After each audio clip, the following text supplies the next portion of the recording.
أشرقت نفسي بنور من فؤادي حينما رددت يا رب العباد.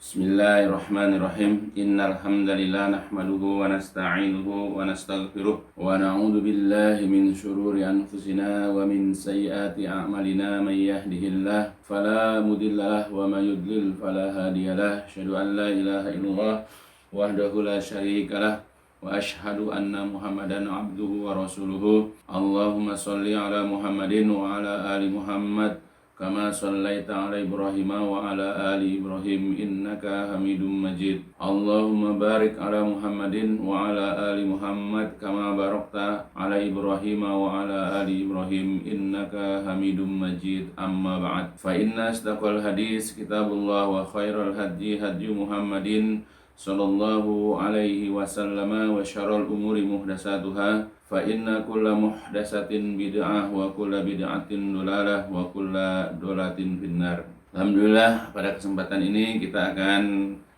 sama-sama sedikit mempelajari tentang hal yang amat penting dalam kehidupan kita, terutama dalam masalah akidah dan keimanan kita, yaitu sedikit kita bahas masalah i'jabul mar'i binafsih, yaitu ujub seseorang terhadap dirinya. Jadi kita yang pertama adalah harus mengetahui bahwa setiap orang itu pasti memiliki kelebihan dan kekurangan. Jadi tidak ada orang memiliki kelebihan yang sempurna karena tidak memiliki kekurangan, atau ada orang yang selalu yang ada kekurangan tidak ada kelebihan. Cuma mungkin ukuran kadar kekurangan kelebihan orang itu berbeda-beda. Jadi artinya bahwa setiap orang, siapapun dia, itu pasti memiliki kelebihan-kelebihan.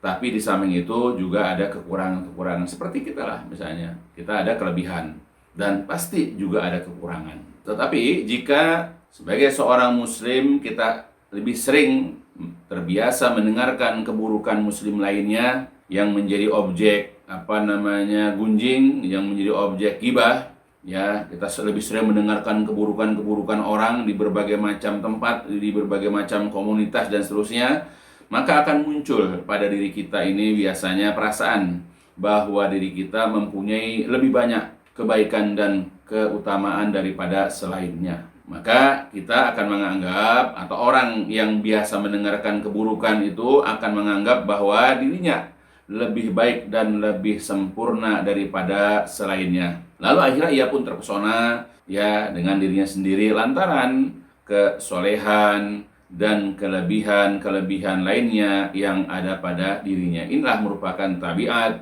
merupakan fitrah manusia begitu. Jadi kalau dia terbiasa mendengar kekurangan orang, keburukan orang, dan dia itu sudah terbiasa begitu, maka dia akan melihat diri dia lebih banyak kebaikan-kebaikannya, lebih banyak keutamaan.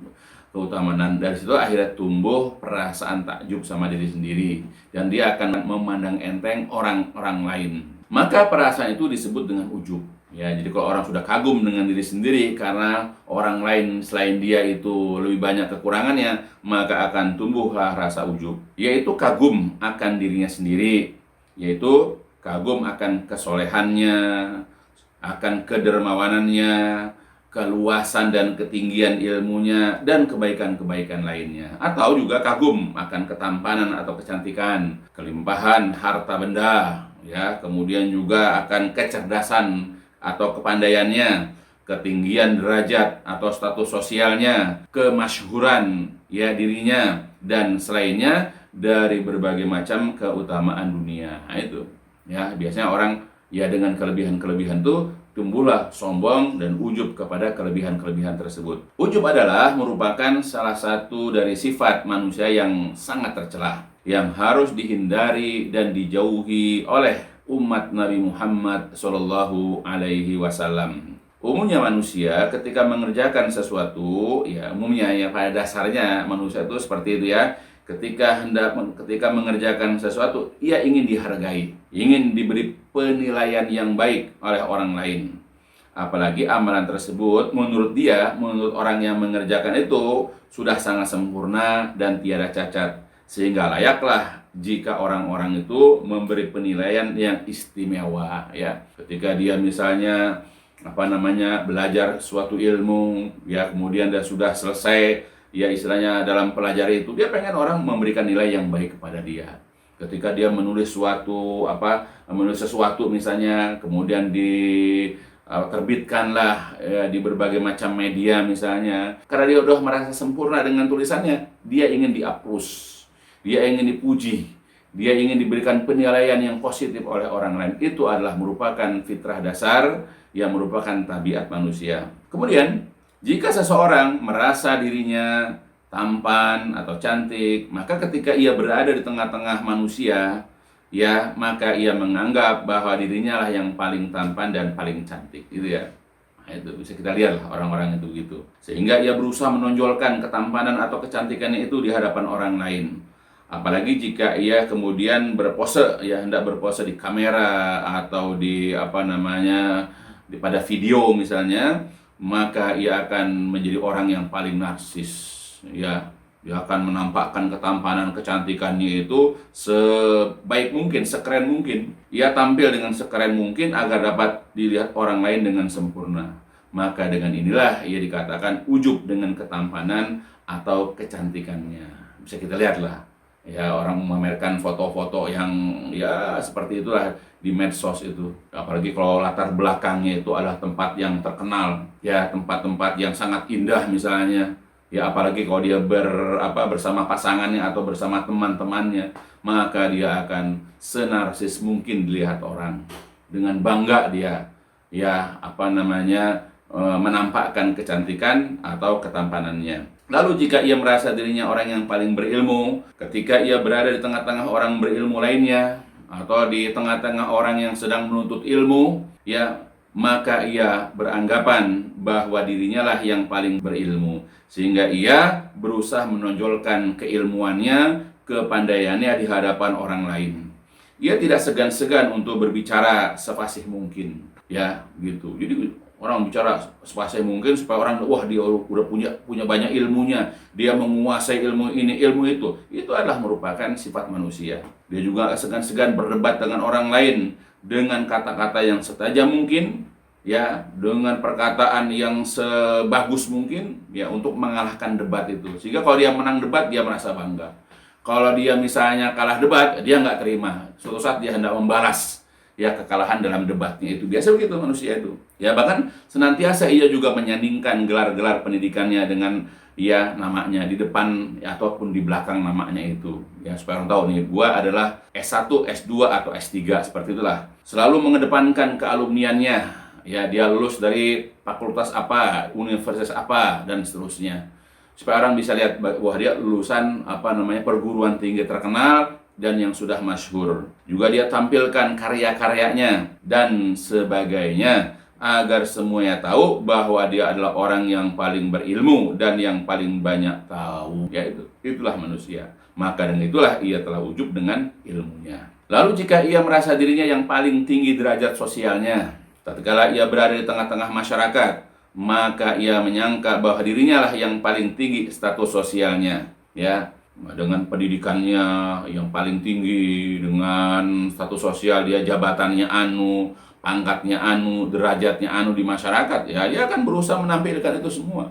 Maka dengan itulah akhirnya dia, ya, berusaha menampilkan statusnya itu di hadapan orang.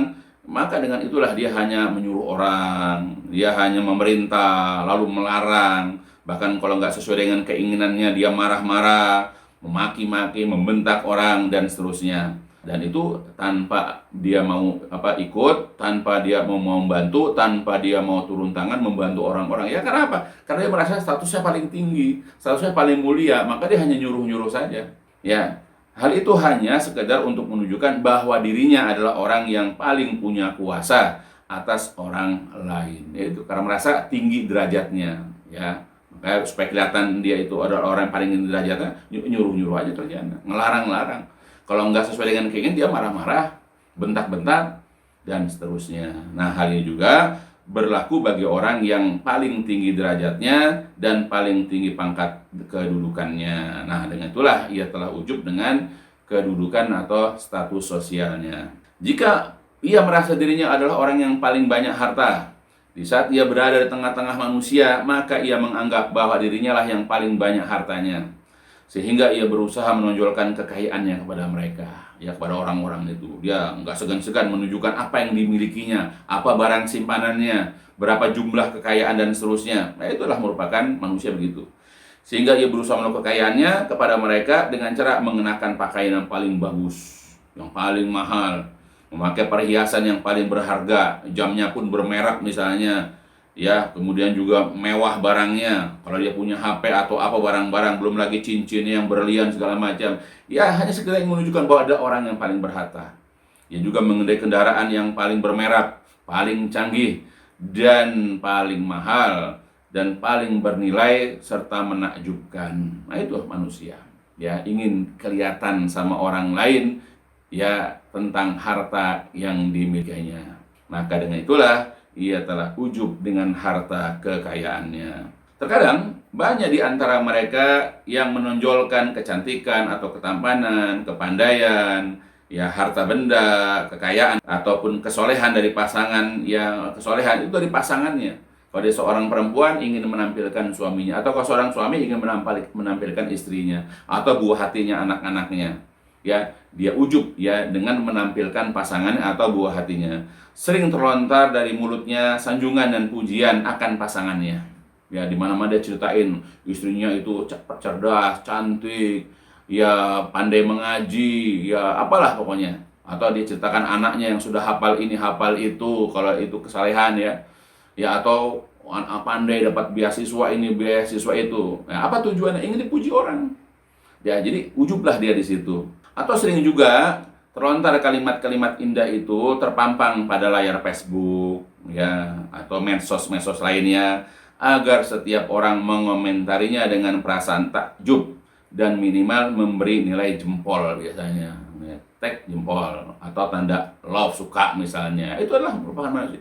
Kalau andai kata tidak ada yang menilai itu, ya dia kecewa, ya, dan begitu seterusnya. Berhati-hatilah. Karena ingat, amal-amal itu tergantung dari niatnya. Ya, innamal a'malu binniyah. Amal itu tergantung niat. Kalau dia niat emang ingin disanjung, dipuji, ya apa, tapi hati kita lemah, pasti niat kita udah nggak benar. Ya, bisa jadi karena niat kita ingin disanjung, karena kita ingin ingin menampilkan kelebihan diri kita lewat diri kita atau lewat pasangan kita atau anak kita, dengan itu kita ingin dipuji, hati-hati. Ya, itu sudah termasuk ya sifat ujub, ya, atau riya nanti, atau sum'ah dan yang sejenisnya. Disebutkan dalam sebuah riwayat dari Abu Umamah radhiyallahu an berkata, ja'a rajulun ila Rasulillah sallallahu alaihi wasallam. Jadi pernah datang seseorang kepada Rasulullah SAW. Lalu orang itu bertanya begini, ara'aita rajulan goza yaltamisul ajra wa dzikra malahu? Ya Rasulullah, bagaimana pendapatmu, apa penilaianmu terhadap seseorang yang dia pergi berperang dalam rangka yaltamis, dalam rangka mencari al-ajra, dalam rangka mencari upah, dalam rangka mencari gonimah, dalam rangka mencari harta rampasan perang, dan juga mencari zikra, dalam rangka mencari nama, dalam rangka mencari kemasyhuran. Ya, jadi ada orang berperang niatnya ingin cari gonimah, harta rampasan perang, atau ingin diupah dalam perangnya itu, atau ingin disebut mujahid, pejuang, atau yang disebut sebagai seorang pemberani. Nah, sekarang malahu, apa yang dia peroleh nanti? Apa yang dia dapat? Dia dapat apa dengan perbuatan itu berperang? Kemudian Rasul menjawab, la syai'a lahu, dia tidak mendapatkan apa-apa. Ya, nol. Ya, walaupun dia membunuh orang kafir atau bahkan dia terluka, bahkan dia terbunuh, dia tidak mendapatkan pahala kebaikan sedikit pun. Lalu orang itu ada hasalah samiro, bertanya sampai 3 kali. Dan Nabi tetap mengatakan, wa yaqulu Rasulullah, Rasul tetap mengatakan, la syai'alah, dia tidak mendapatkan apa-apa. Summa kemudian qala, beliau menegaskan, innallaha azza wa jalla la yaqbalu minal amal illa ma kana lahu khalisan wa butughiya bihi wajhullah. Ya, Nabi menegaskan, ya, ini buat pelajaran buat kita, ya, dengan amal-amal soleh kita. Kata Nabi, maksudnya sesungguhnya Allah azza wa jalla tidak akan menerima suatu amalan, ya, amal-amal soleh maksudnya, apakah itu berperang, menuntut ilmu, membaca Al-Quran, bersedekah atau berinfak, ya, berbakti kepada orang tua, atau amal apapun, kecuali makanalah kholisan, kecuali selama itu ikhlas, ya, Niatnya itu bukan niat-niat dunia. Niat itu semata-mata karena Allah dan juga wabtughiya bihi, dan dia diharapkan dengan amalnya itu wajhullah, wajah atau keridhaan Allah. Jadi diharapkan keridhaan Allah. Orang nggak muji dia, nggak disebut sebagai pejuang atau nggak disebut sebagai seorang pemberani. Bahkan ketika dia melakukan itu tidak mendapatkan apa-apa dari dunia, nggak masalah. Karena yang dicari wajah Allah. Ya walaupun misalnya orang nulis tulisan di Facebook misalnya nggak ada yang nge-like, nggak masalah. Ya kalau dia misalnya merekam kajian dia itu di YouTube, kemudian nggak ada yang nonton, tidak ada yang merespon positif, nggak masalah. Kalau memang niatnya mencari ridho Allah atau wajah Allah. Tapi kalau dia misalnya mencari sanjungan manusia, dia pasti kecewa. Ya, begitu ya, nauzubillah. Makanya kita harus betul-betul memelihara niat kita. Ya, menjaga niat kita. Nah, kemudian Syekh Albani rahimahullah berkata, mengomentari hadis barusan, hadis ini menunjukkan bahwasanya seorang mukmin itu tidak akan diterima amalnya yang soleh. Amalnya yang soleh ya, yaitu amal yang sesuai dengan ya perintah Allah dalam Al-Quran dan dicontohkan Nabi dalam hadis, itu amal soleh. Apabila tidak ditujukan, ya apabila tidak diniatkan ya mencari wajah Allah Azza wa Jalla dengannya. Nah itu, jadi kita orang mukmin, kita sudah beriman kepada Allah, beriman kepada Rasul, lalu kemudian kita mengerjakan amal soleh yang sesuai dengan syariat misalnya, nah, tapi tetap tidak akan terima kalau amal kita itu tidak diniatkan untuk, tidak ditujukan untuk mencari keridhaan atau wajah Allah. Dalam hal ini Allah Subhanahu wa taala pernah berfirman dalam Quran surat Al-Kahfi ayat 110. Kata Allah, a'udzu billahi minasyaitonir rajim, faman kana yarju liqa'a rabbih falyamal amalan shalihan wa la yusyrik bi'ibadati rabbih ahadan. Maka barang siapa yang mengharapkan perjumpaan dengan Rabb-nya, perjumpaan dengan Allah, yaitu di dalam surga maksudnya, maka pertama adalah ia hendaknya mengerjakan amal soleh, yaitu amal yang sesuai dengan aturan syariat, Quran dan Sunnah. Ya, maka dia beramal dengan amal soleh, kemudian tambah lagi wala yusyrik, dan dia tidak boleh mempersekutukan, dia tidak boleh menduakan ya dalam ibadah kepada Rabb-nya itu dengan seseorang. Ya, jadi nggak boleh dia misalnya beribadah kepada Allah tapi mengharapkan pujian dari seseorang, mengharapkan sanjungan, balasan dari orang, nggak boleh. Maka amalan tersebut tidak akan diterima dan dia nanti tidak akan berjumpa dengan Allah di dalam surga kelak, nauzubillah. Maka jagalah ya amal-amal kita ini. Selain kita menjaga amal itu dengan berusaha mencocokkan amal kita dengan perintah Allah dalam Al-Quran dan juga sesuai dengan contoh Nabi dalam hadis, juga harus menjaga keikhlasan, mencari keridhaan Allah Subhanahu wa taala. Nah, penjelasan Syekh Albani ini ada dalam kitab Silsilah Hadis Shahihah, yaitu juz 1 halaman 81. Nah, itu ya. Jadi berhati-hati. Kemudian sifat ujub ada termasuk perkara yang dapat menghancurkan, membinasakan, merusak ya. Itu ujub itu. Bagi pelakunya baik di dunia apalagi di akhirat kelak. Di antara kebinasaan yang Allah Azza wa Jalla timpakan kepada orang yang ujub adalah nanti dibenamkan dan ditenggelamkan ke dalam bumi, dan ia akan tetap di dalam tanah itu sampai hari kiamat. Nah, nanti akan datang penjelasan hadisnya. Iblis laknatullah alaih adalah makhluk Allah Subhanahu wa taala yang telah dikenal ia akan kesombongannya. Ya kalau kita belajar Al-Quran, kita baca hadis, kita lihat bahwa iblis laknatullah itu adalah makhluk Allah yang paling sombong. Nah, sifat sombong itu boleh jadi muncul karena ia merasa kagum dengan persangkannya dia itu akan dirinya yang diciptakan dari api. Sedangkan Nabi Adam alaihissalam diciptakan dari tanah. Karena kalimat iblis adalah khalaqtani min nari wa khalaqtahu min tin. Karena engkau ciptakan aku dari api dan engkau ciptakan Adam dari tanah. Jadi dia pikir bahwa api itu lebih mulia daripada ini. Makanya dia mengatakan ana khairu minhu di awalnya. Aku lebih baik daripada Adam. Nah, karena itulah, karena dia merasa lebih mulia ini, ujublah dia dan akhirnya sombong. Ya, maka ketika Allah Azza wa Jalla menyuruhnya untuk sujud kepada Adam, yaitu sujud penghormatan kepada Adam, ia enggan dan menolak.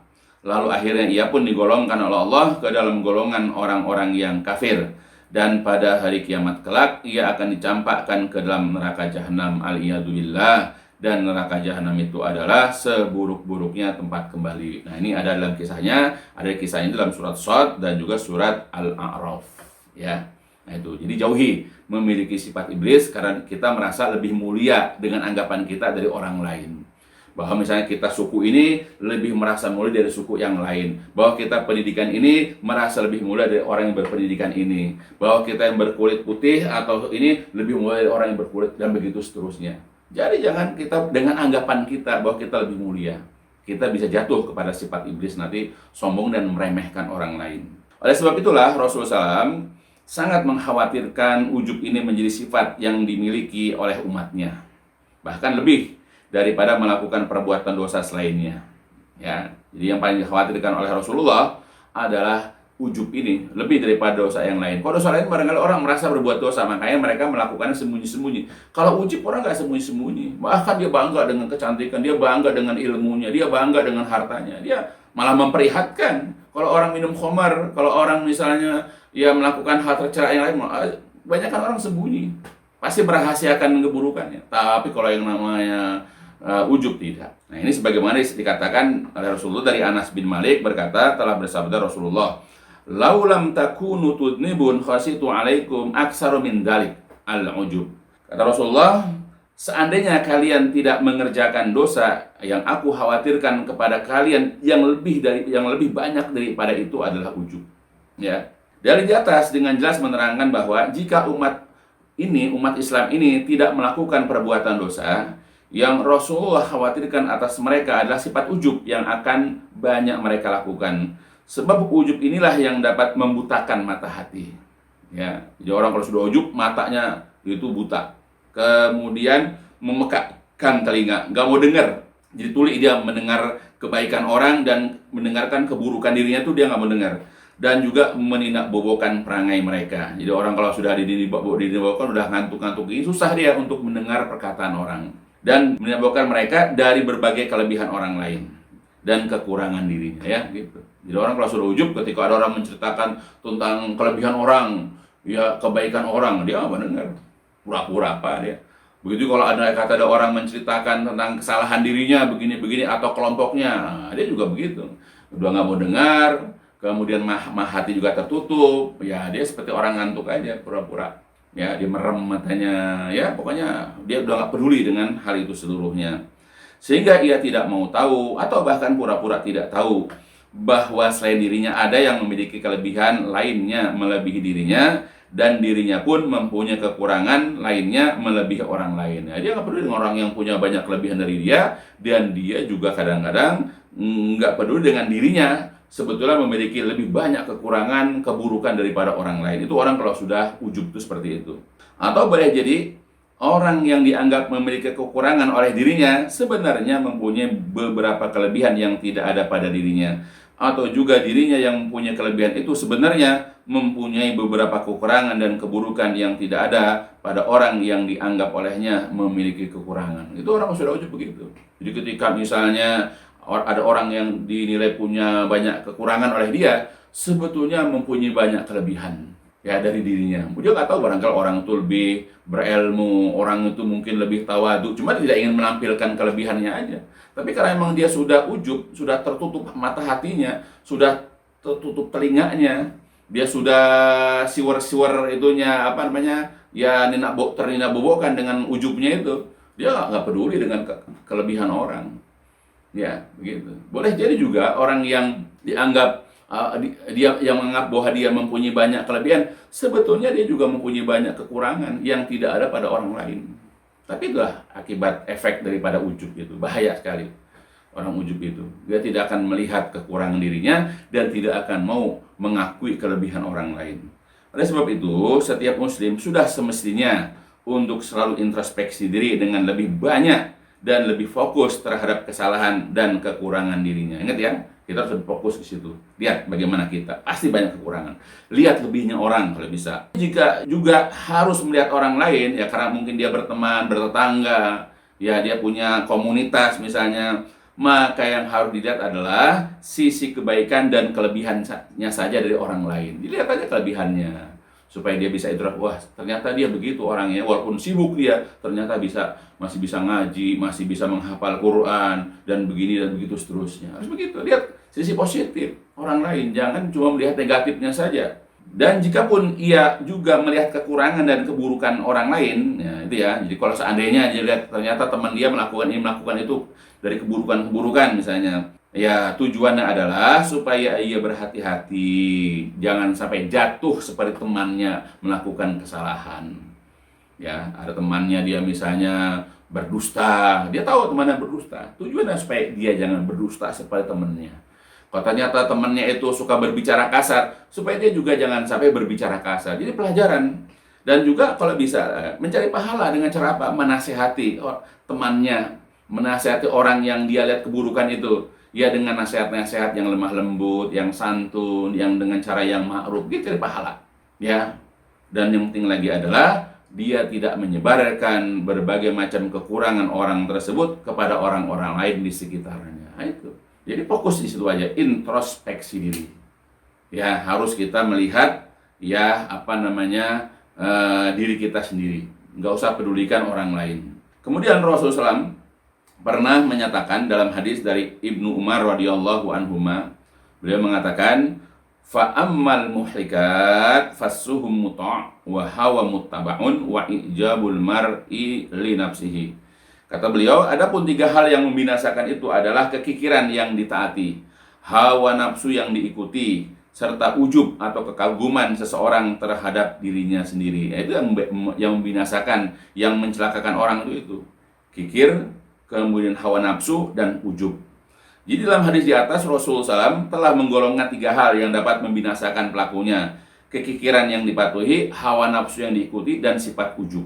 Ya, itu. Jadi kekaguman seseorang terhadap dirinya itu atau ujub akan menyebabkan dirinya binasa, akan menyebabkan dirinya itu sengsara, celaka di dunia. Ya, gimana maksudnya? Biasanya orang yang ujub ini sulit menerima nasihat dan pengajaran dari orang lain. Ya, karena dia merasa udah sempurna, karena dia udah merasa baik, maka ketika orang menasihati dirinya susah dia. Ya, kalau andai kata terima, iya, tapi dia tidak lakui. Kalau dia mengatakan iya hanya pencitraan saja. Nah, tapi tadi kalau dia menganggap orang yang menasihati itu adalah orang yang lebih rendah ilmunya, lebih rendah status sosialnya, ya tidak akan mempengaruhi, tidak akan merubah. Padahal Allah bilang fadzakir fa inna dzikratan fa'ul mu'minin. Maka tetaplah engkau berikan peringatan atau teguran, karena sesungguhnya teguran itu akan bermanfaat buat orang-orang beriman. Nah, tapi karena dia tidak memiliki iman, karena ujubnya tadi, maka nggak akan pengaruh teguran ataupun nasihat. Walaupun yang menasihatinya itu adalah orang yang punya ilmu, atau orang yang menasihati itu membawakan nasihat dari ulama terkenal misalnya, dalil-dalilnya jelas, tapi kalau dia merasa ya yang nasihatin kayak gitu, nah, akhirnya tidak ada faedahnya. Nah, sehingga akhirnya dirinya akan makin terpuruk dalam perbuatan dosa dan kemaksiatan. Ya akhirnya kalau dia nggak ada perubahan, maka akan semakin rusak dia, semakin terjerumus dia, makin terperosoklah dia ke dalam perbuatan dosa dan kemaksiatan tersebut. Kemudian orang yang ujub itu amat suka mendengar berbagai macam keburukan dan kesalahan yang dikerjakan oleh orang lain, gitu ya. Karena dia memang ujub, kadang-kadang kalau ada kumpul-kumpul membicarakan kejelekan orang lain, apalagi saingannya, wah dia senang di situ. Dan bahkan ia juga terkadang ikut menggibah, membicarakan keburukannya, wah nambah-nambahin, semangat dia. Kalau andai kata ada orang yang nggak suka, yang nggak disuka itu sedang jadi bahan gunjingan, wah dia nimbrung di situ. Ya udah dia senang, nambahin lagi. Oh iya saya juga tahu dia begini-begini orang dan seterusnya. Itulah orang kalau sudah ujub begitu. Ya, tetapi ya iya orang tersebut, orang yang ujub itu tidak suka kalau keburukannya digibah. Ya, kebalikan kalau dia diomongin orang, marah dia. Nggak terima dia. Kalau dia masuk di grup, dia marah besar. Kalau nggak bisa, dia keluar dari grup itu. Karena sudah menyinggung kekurangannya. Nah itulah jeleknya ujub di situ. Orang yang ujub juga terkadang tidak suka jika ada orang lain di dekatnya yang lebih cantik dan tampan. Ya, kalau dia cantik itu, kalau andai kata datang saingan yang lebih cantik, wah dia nggak suka. Atau orang yang punya harta datang ke kelompoknya dia, ya ke gengnya dia yang juga punya harta, dia juga pasti nggak suka. Atau yang orang punya kedudukan tinggi, ada lagi orang yang berpangkat di situ, dia juga nggak suka. Kalau dia penuntut ilmu atau dia seorang ustadz atau datang ke tempatnya dia, ke daerahnya dia, orang yang juga punya ilmu, dia juga nggak suka. Itulah ujub orang. Ya, maka ia akan iri dan dengki kepada orang itu selama memiliki kelebihan dari dirinya. Ya, nggak senang dia dengan orang yang punya ilmu itu. Wah, saingan nih, mematikan dakwah saya nih. Kalau dia orang punya ilmu, atau kalau dia penuntut ilmu, andai kata ada murid lain yang lebih pandai dari dia, ya baru datang padahal udah hafal ini hafal itu, wah dia merasa tersaingi. Ya, akhirnya dia tidak suka dengan orang yang memiliki kelebihan. Nah, terus ia selalu berharap orang yang memiliki kelebihan atau saingannya itu mendapatkan musibah, mendapatkan keburukan yang dapat menurunkan kelebihannya tersebut. Itulah rusaknya, kebinasaannya, celakanya orang yang ujub di dunia itu begitu. Ya. Adapun kebinasaan di akhirat adalah di antaranya adalah Allah Azza wa Jalla akan menghinakan dan merendahkan dirinya, serta akan menempatkannya di dalam neraka. Sebab ujub ini termasuk dari sifat sombong yang jelas dilarang oleh Allah Jalla Jalaluhu dan juga Rasulnya Sallallahu Alaihi Wasallam. Berkata Syekh Salim bin Id Al-Hilali Hafizullah, sifat ujub itu membinasakan. Barang siapa yang bersifat dengannya dengan sifat ujub ini, maka akibatnya akan buruk di dunia dan akhirat nanti. Ya, sebagaimana dalam kitab Bahjatun Nazirin. Nah, itu dalam hadis Nabi. Perhatikan juga ujubnya Qarun terhadap dirinya, sehingga ia berkeyakinan bahwasanya harta melimpah yang dimilikinya itu adalah karena hasil jerih payahnya selama ini. Ya, yang seperti dikatakan tadi dalam surat Qasas. Jadi Qarun mengatakan, ya qala innama utituhu ala ilmin indi. Qarun berkata, sesungguhnya aku hanyalah diberikan harta ini, harta melimpah ini karena ilmu, karena kepandaian yang ada padaku. Nah, akibatnya karena dia merasa bangga dengan ilmunya, yang dengan ilmu itu dia mendapatkan harta benda yang melimpah itu, maka fa khasafna bihi wa bidarihil arda fama kana lahu min fi'atin yansurunahu min dunillah wa ma kana minal muntasirin. Maka kami benamkan Qarun beserta rumahnya ke dalam bumi, maka tidak ada baginya suatu golongan pun yang dapat menolongnya dari azab Allah, dan tidaklah ia termasuk orang-orang yang mendapatkan pertolongan. Nah, jadi karena atau efek dari kesombongan dia dengan harta melimpah, dan dia sombong ujub dengan hartanya yang diperoleh dengan kepandaian atau ilmunya, maka efeknya Allah benamkan dia ke dalam tanah, dia bersama benda-benda yang dimilikinya, barang-barang yang dimilikinya. Maka kita sering dengar kalimat harta Qarun. Ya, begitu juga dikisahkan ya dengan kisah ya Rasulullah SAW dan para sahabat.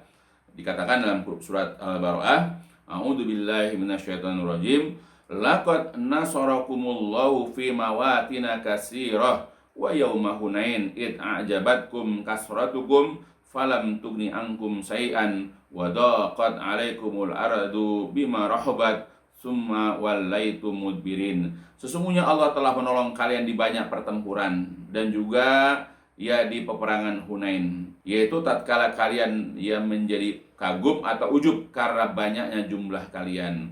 Maka jumlah yang banyak itu ternyata tidak memberikan manfaat bagi kalian sedikit pun, dan bumi yang luas itu terasa sempit oleh kalian. Kemudian kalian lari ke belakang dengan tercerai-berai. Ini kita bisa dalam kisah perang Hunain, bagaimana umat Islam dalam perang itu dipukul mundur orang-orang kafir. Kenapa? Karena umat Islam saya itu udah merasa ujub dengan jumlah. Dalam perang Badar dengan jumlah sedikit aja kita mampu mengalahkan orang kafir. Masa sekarang dengan jumlah yang lebih daripada perang Badar, masa kita kalah? Nah, karena sudah ujub, sudah kagum, ya Allah kemudian memberikan pengajaran kepada mereka bahwa tidak boleh ya ujub atau kagum dengan jumlah yang banyak. Ya, ini sebagai pelajaran buat kita.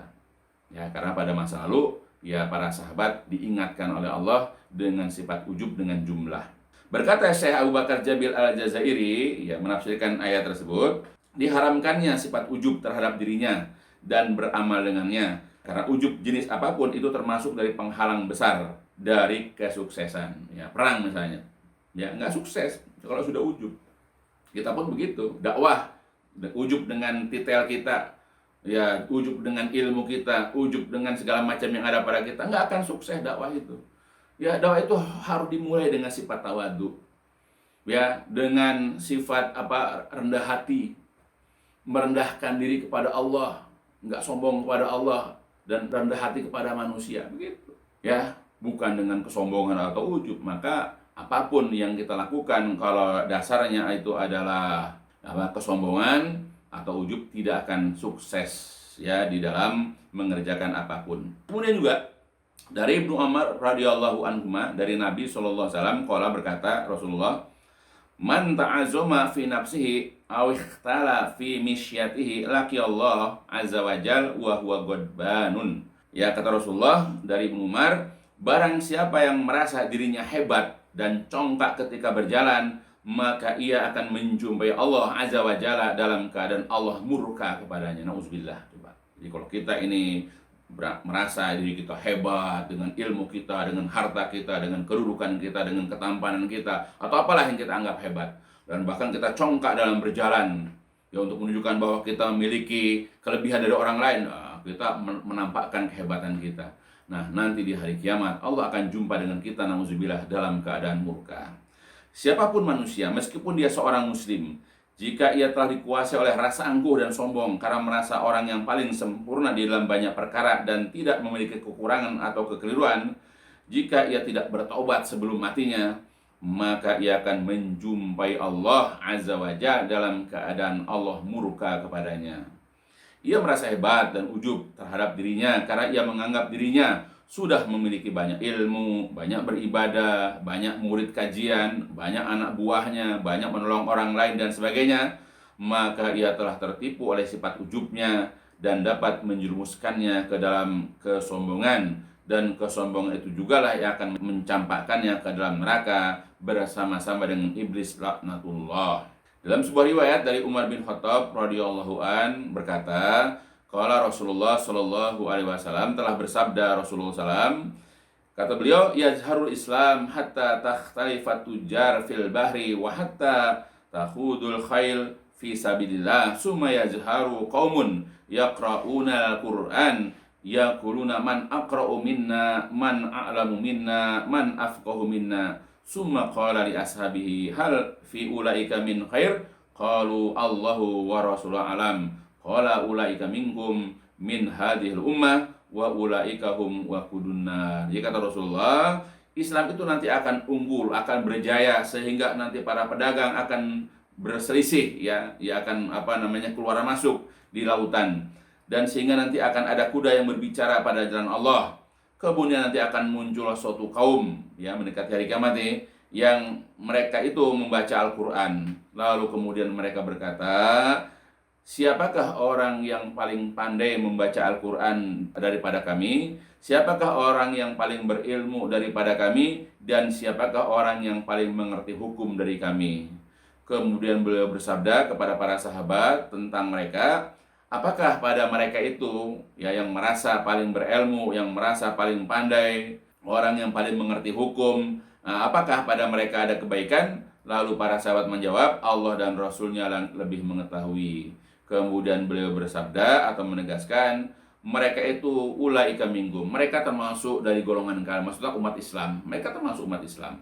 Tetapi ya ini kita ambil, dan mereka itu adalah bahan bakarnya neraka.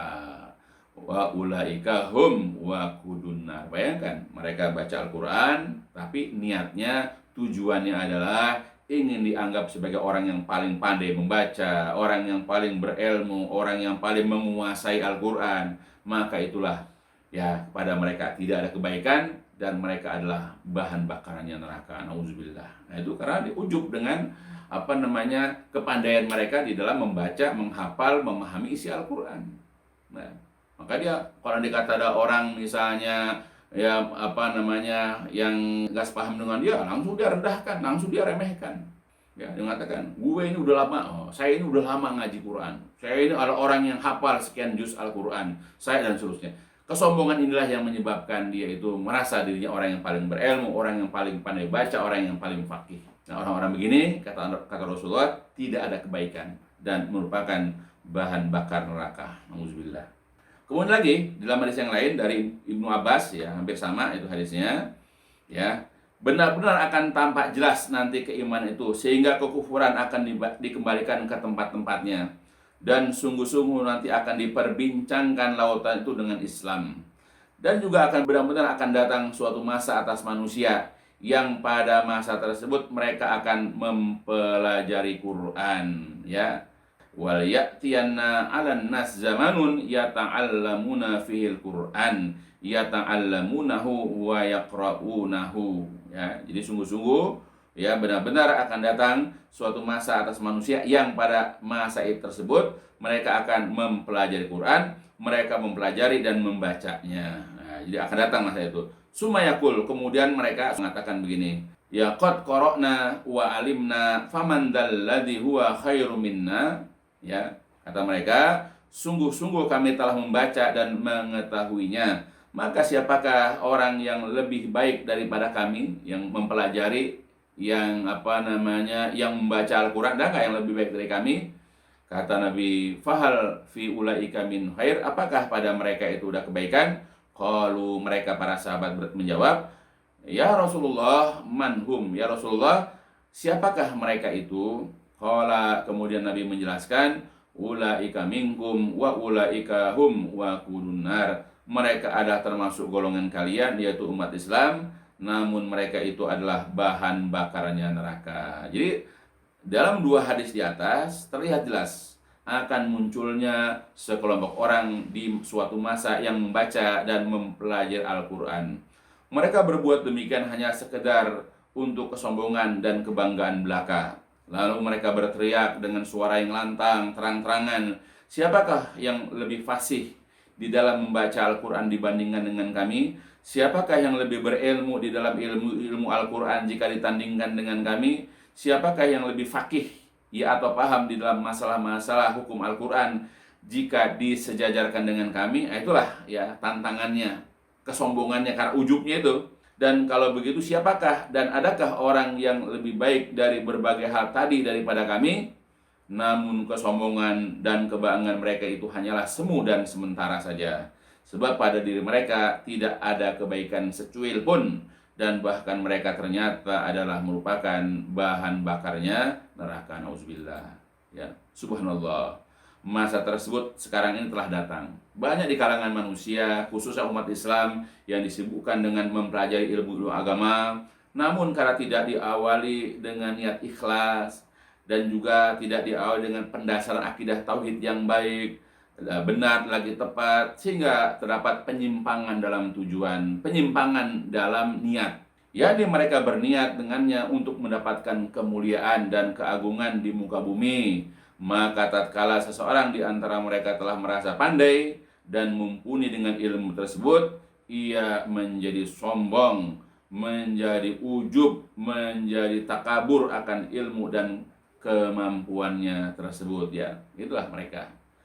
Ketika seseorang sudah kagum atau ujub dengan ilmu dan kemampuannya, maka ia menganggap bahwa dialah orang yang paling berilmu di antara manusia, orang yang paling fasih membaca Al-Quran, paling mengerti hukum-hukumnya, dan akhirnya orang yang paling baik lagi sempurna di antara mereka. Padahal tidak ada sedikit pun kebaikan pada orang tersebut, dan dia adalah yang merupakan bahan bakarnya neraka jahanam. Nauzubillah.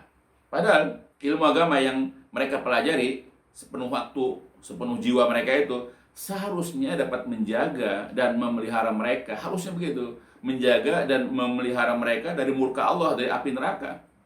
Jika mereka mempelajari, ya, dan mengajarkan itu dalam rangka mencari keridhaan Allah semata. Tapi karena ditempuhnya dengan tujuan kebanggaan, untuk mencari nama baik di hadapan orang lain, maka ilmu itu kebalikannya akan menjerumuskannya ke dalam neraka. Sebagaimana Rasulullah pernah bersabda dari Abu Hurairah, ya, kata beliau, ya, man ta'allama ilman mimma yubtagha bihi wajhullah ta'ala la yata'allamuhu illa liyusiba bihi aradan minad dunya lam yajid arfal jannah yaumal qiyamah. Jadi kata Rasulullah, barang siapa yang mempelajari ilmu yang seharusnya mencari wajah atau ridha Allah dengan ilmu tersebut, yang tidaklah ia mempelajarinya melainkan untuk mendapatkan, untuk tujuan segelintir dari harta dunia, maka ia tidak akan kelak ya mendapatkan wewangian surga pada hari kiamat. Ya, jadi ilmu itu harus dicari untuk mencari ridha Allah, tetapi dia mencari segelintir daripada harta dunia. maka orang ini nanti tidak akan mendapatkan wewangian surga. Berkata Syekh Salim bin Id al-Hilali hafizullah dalam kitabnya, yang pertama kata beliau, sepatutnya di dalam menuntut dan mengajarkan ilmu itu adalah ikhlas, ya. Jadi mengharapkan keridhaan Allah semata. Yang kedua, siapapun yang mengambil ilmu untuk menjadi tunggangan meraih keinginan syahwat dunia dan perhiasannya, maka Allah Azza wa Jalla akan mengazabnya pada hari kiamat. Nauzubillah. Ya, jadi kita harus ikhlas. Yang kedua itu, kalau kita menjadikan ya amalan menuntut ilmu itu tapi untuk tunggangan kita untuk mendapatkan syahwat, ketenaran, ya pujian sanjungan orang, ya atau mengharapkan dunia, nanti kelak nauzubillah Allah akan mengazabnya pada hari kiamat. Kata beliau lagi, yang pertama, dorongan dalam mempelajari ilmu adalah dalam rangka mencari wajah atau keriduan Allah saya. Itu yang menjadi motivasi kita. Kenapa kita ngaji? Kenapa kita menghadiri kajian-kajian ini Pak sama Ustadz Anu sama Ustadz Anu? Harus mencari itu bukan karena tampan ustadznya, karena lulusan mana ustadznya, atau karena ini itu, bukan. Tapi karena mencari doa Allah. Atau mungkin ini kita sendiri supaya kita bisa numpang beken ya dari ustadz yang kita tuntut ilmunya, ya, atau supaya kita cepat pandai bisa seperti ustadz, dan begitulah pokoknya. Itu bukan mencari ridho Allah. Itu ya. Jadi dorongan ya atau motivasi adalah dalam rangka mencari keridhaan Allah. Seorang hamba yang kedua akan mendapatkan balasan dengan perbuatan riyanya pada hari kiamat dengan azab dan diharamkan surga atas. Jadi kalau tujuan riya atau juga ujub, karena kagum sama dirinya, ya, yang didapat azab nanti dan dia haram masuk surga. Nauzubillah. Bisa dibayangkan betapa rugi dan celakanya seseorang yang mengerjakan berbagai macam kebaikan. Nah, di antaranya adalah menuntut ilmu, tetapi dia tidak mendapatkan balasan kebaikan yang menjadi harapannya selama ini di dunia, dan juga tidak akan mencium baunya surga. Jadi jika mencium bau surga saja tidak, bagaimana memasukinya? Hal ini disebabkan karena tujuan dari amal tersebut adalah untuk mencari dan mengumpulkan segelintir dari harta dunia. Jika orang yang menuntut ilmu agama saja dapat celaka dan rugi lantaran menyelewengkan niat dan tujuan yang hakiki, yaitu orang itu ujub dengan ilmunya, maka bagaimana dengan orang yang ujub dengan harta, kekuasaan, kecantikan atau ketampanan, kesolehan dan keutamaan-keutamaan lainnya? Ya sama saja lah, pokoknya selama bukan karena Allah, ya bukan karena mengharapkan keridhaan Allah, ya bahkan dia jadi ujub, nah itulah kecelakaan dia nanti di hari kiamat. Ringkasnya, di dalam ujub ini terdapat perkara-perkara yang dapat membinasakan pelakunya baik di dunia dan juga di akhirat. Maka barang siapa yang berhias diri dengannya, niscaya ia akan memperoleh dan memanen hasil yang amat jelek. Dari sebab itu, sarana yang dapat menimbulkan terjadinya ujub pada diri seseorang itu wajib dihindari dan dijauhi, ya. Nah, itu. Jadi kalau dapat menyebabkan kita ini menjadi ujub, dapat menyebabkan kita menjadi kagum dengan diri kita sendiri, nah, sarana-sarana itu hindari. Misalnya kita sering menghadiri majelis gibah, jauhi, karena itu menyebabkan kita nanti jadi ujub, ya, karena kekurangan orang, kelebihan kita. Begitu juga majelis fitnah, buhtan, ya, majelis saling pamer, ya, atau saling mencela, dan pokoknya kumpulan-kumpulan yang seperti itu jauhi. Ya, oleh itu wahai saudara-saudaraku seluruhnya, kaum muslimin, ya, kerjakanlah berbagai macam kebaikan dari yang telah disyariatkan oleh Allah Subhanahu wa taala dalam Al-Qur'an dan juga yang di dalam hadis-hadis Rasulullah SAW, ya, diniatkan semuanya, ya, dari Al-Qur'an dan hadis-hadis Rasul itu semata-mata hanya untuk mencari keriduan Allah Subhanahu wa taala.